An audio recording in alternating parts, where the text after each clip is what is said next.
જય શ્રી કૃષ્ણ મિત્રો. આજનો આ એકદમ જ ટેસ્ટી અને ઇન્સ્ટન્ટ આથા વગરનો લીલી મકાઈનો હાંડવો જો આ રીતે તૈયાર કર્યો ને તો દર વખતે આ જ રેસીપી ફોલો કરશો, કેમ કે ખૂબ જ ઓછા સમયમાં એકદમ જ ટેસ્ટી હાંડવો તૈયાર થઈ જાય છે. તો ચલો આજની રેસીપી શરૂ કરીએ. તો મકાઈનો ઇન્સ્ટન્ટ હાંડવો બનાવવા માટે આપણે લેવાની છે સૂજી. તો તમે કોઈ પણ સૂજી આમાં લઈ શકો છો. તો 1 કપ સૂજી અત્યારે મેં લીધી છે. બીજી બધી વસ્તુ આપણે આ જ માપથી લઈશું. હવે 1 કપ સૂજી સાથે આપણે અહીંયા અડધો કપ ચોખાનો લોટ લઈશું. અડધા કપથી થોડુંક વધારે છે.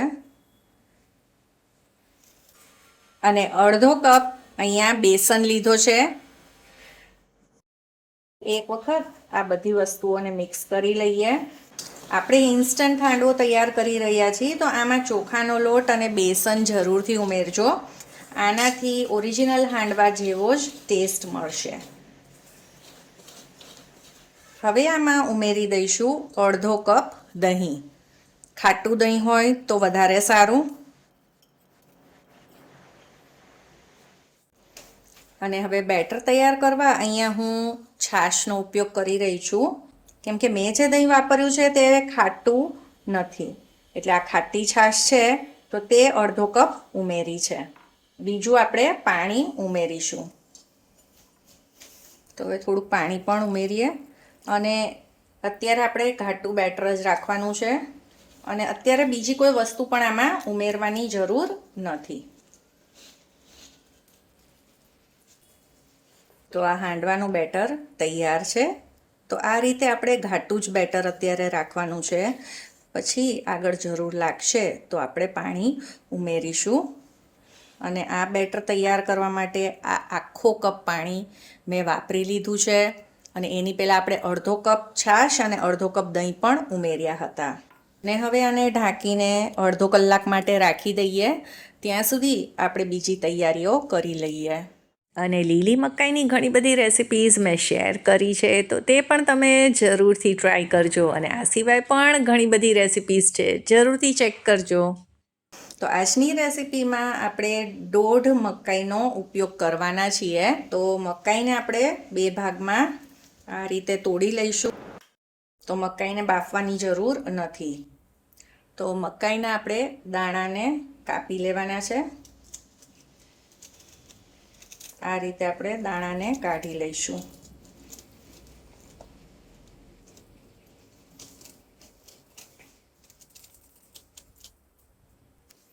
તો આ રીતે મકાઈના બધા જ દાણા કાપીને અલગ કરી લીધા છે. અને હવે આમાંથી મેં થોડાક મકાઈના દાણા કાઢી લીધા છે. આ આપણે આગળ હાંડવો બનાવવામાં આનો ઉપયોગ કરીશું. હવે લઈ લઈશું મિક્સર જાર અને તેમાં આ મકાઈના દાણા ઉમેરી તેની પેસ્ટ તૈયાર કરી લઈશું. હવે આની અંદર જ આપણે મરચાં અને આદું ઉમેરી દઈશું, એટલે આપણે અલગથી આદુ મરચાંની પેસ્ટ ન બનાવવી પડે. 1/2 ઇંચ આદુનો કટકો પણ છે. આમાં સાથે જ બધી વસ્તુઓ પીસાઈ જશે.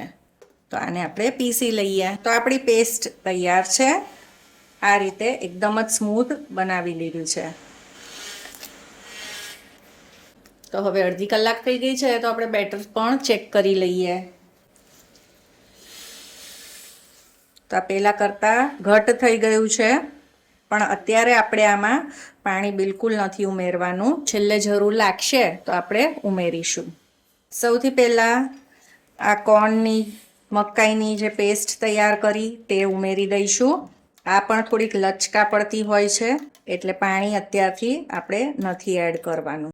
તો મિક્સર જારમાં થોડુંક પાણી ઉમેરી તે આમાં એડ કરી દઈશું. હવે જે થોડાક મકાઈના દાણા આપણે એમનેમ રાખેલા તે આમાં ઉમેરી દઈએ. આ સિવાય પણ મેં થોડાક દાણા રાખેલા છે. થોડુંક મેં છીણેલું ગાજર લીધું છે. એક નાનું ગાજર છે. અડધું કેપ્સિકમ લીધું છે, તેને પણ ઝીણા પીસમાં કટ કર્યું છે. આ શાકભાજી નાખવા ઓપ્શનલ છે, પણ ટેસ્ટ સરસ આવશે. થોડીક કોથમીર લીધી છે.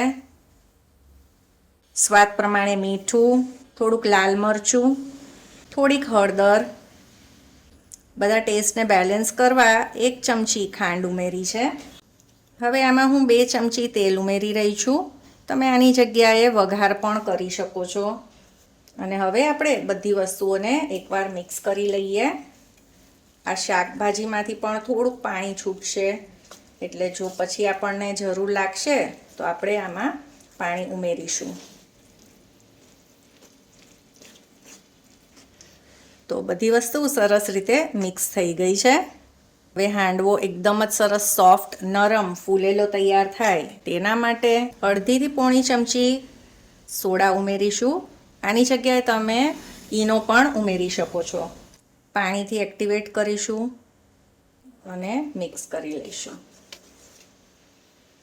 હવે આપણું આ મકાઈના હાંડવાનું બેટર તૈયાર છે. એક વખત આને ટેસ્ટ કરી લેવું. કોઈ વસ્તુની જરૂર લાગે તો આ જ સ્ટેજ ઉપર ઉમેરી દેવું. તો હવે ચલો હાંડવો તૈયાર કરી લઈએ. તો આજે આપણે હાંડવો પેનમાં તૈયાર કરવાના છીએ. તો આમાં આપણે 2 થી 3 ચમચી જેટલું તેલ ઉમેરીશું. તમે આનાથી ઓછું કે વધારે પણ તેલ ઉમેરી શકો છો. તેલ થોડુંક ગરમ થાય એટલે તેમાં થોડીક રાઈ ઉમેરીશું, થોડાક લીમડાના પાન અને થોડાક તલ પણ ઉમેરીશું. તો વઘાર આવી ગયો છે અને પછી વઘારને આ રીતે પેનમાં પાથરી દઈશું. અને પછી આજે થોડાક આમાંથી કોર્ન રાખેલા બચાવીને તે આવી રીતે છૂટા છૂટા આમાં પાથરશું. એ આપણે હાંડવાનું બેટર આમાં ઉમેરીએ. તો પેન થોડુંક મોટું છે એટલે આમાં 3 થી 4 ચમચા જેટલું બેટર આવશે. તમે તમારા પેનના સાઈઝના પ્રમાણે અથવા તો જાડો કે પાતળો હાંડવો તૈયાર કરવો હોય તે પ્રમાણે આમાં બેટર ઉમેરી શકો છો. હવે સેજ આવી રીતે પેનને હલાવશું એટલે બેટર જાતે જ સેટ થઈ જશે. અને ઢાંકીને 7 થી 8 મિનિટ માટે કૂક કરી લઈએ.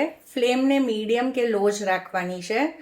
હાઈ ફ્લેમ ઉપર કરીશું તો નીચેથી હાંડવો બળી જશે અને અંદરથી કાચો રહેશે. તો 5-7 મિનિટ પછી આપણે ચેક કરીએ તો હાંડવો થોડો ઘણો ઉપરથી પણ કૂક થઈ ગયો છે.